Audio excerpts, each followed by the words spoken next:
Hello বন্ধুরা, আজকে আমাদের দুপুরের মেনুতে কি আছে দেখা যাক।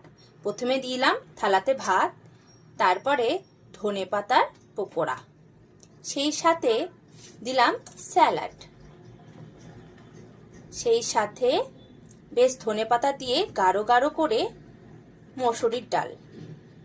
এরপরে চলে এলো কোরিয়ান চিলি চিকেন, বাড়িতে বানানো, সেই সাথে এসছে আমাদের এগ রসা।